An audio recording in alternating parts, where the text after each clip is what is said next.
share with you this evening. And by the way, I'm Jackie Hudson. I'm with Ground Zero. In case you didn't know, I thought I'd better identify who I am. These words of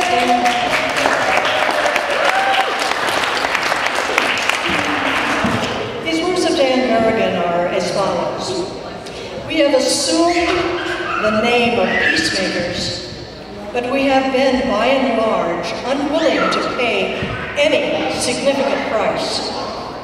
And because we want peace with half a heart and half a life and will, the war, of course, continues. Because the waging of war by its nature is total, but the waging of peace by our own cowardice is partial.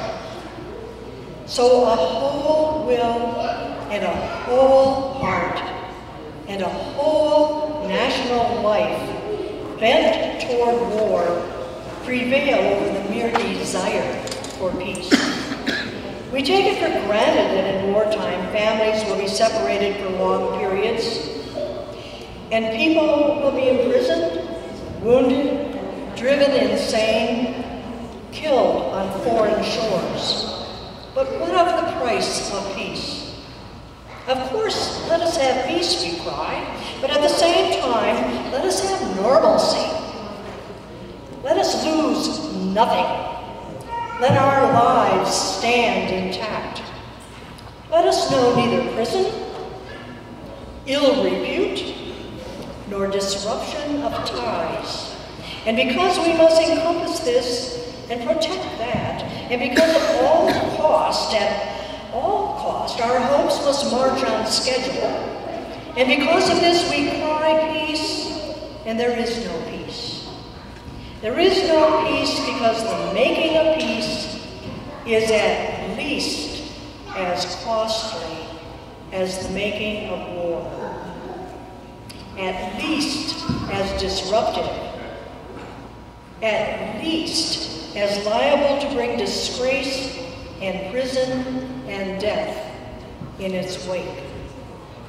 These are the words of Dan, and I know everyone in this room has either heard the name Daniel Berrigan, S.J., or has read something of his, or has heard of something one way or another of Dan and Phil, the two Berrigan brothers.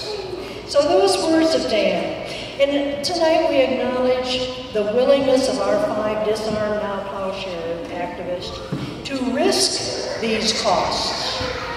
Their lives have been disrupted.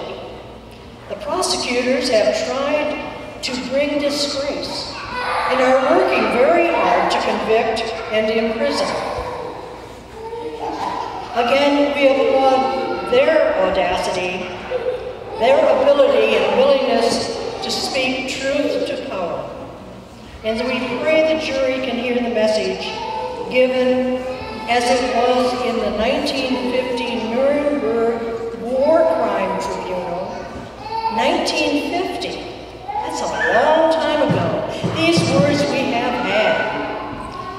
Quote, individuals have international duties which transcend the national obligations of obedience. Therefore, individual citizens have the duty to violate domestic laws to prevent crimes against peace and humanity from occurring. Words from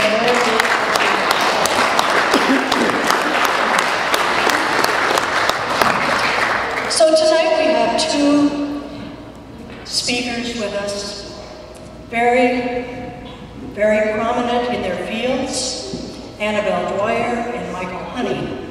And I would like to just say a few words about Annabelle. Annabelle is a longtime personal friend, dating back to the 80s and the 90s in Michigan, during the years of the faith resistance retreats and the Nuremberg campaign, multiple trials involving the nuclear weapons present at 2 strategic air command bases in Michigan, and more recently as the international law expert for the 2nd Sacred Earth and Space Plowshares trial in Colorado. Annabelle is a board member of the Lawyers Committee on Nuclear Policy, was an active participant in the World Court Project in The Hague that issued the International Court of Justice ruling on the illegality of nuclear weapons. And besides the work of working in the realm of international law, Annabelle holds degrees in music and urban planning as well. So it's not a one-sided person with multiple gifts that we have. But tonight, I'm sure Annabelle is going to be speaking to us on the international law aspect of the nuclear weapons that we have in this country and that exist in the world. So a warm welcome, Annabelle.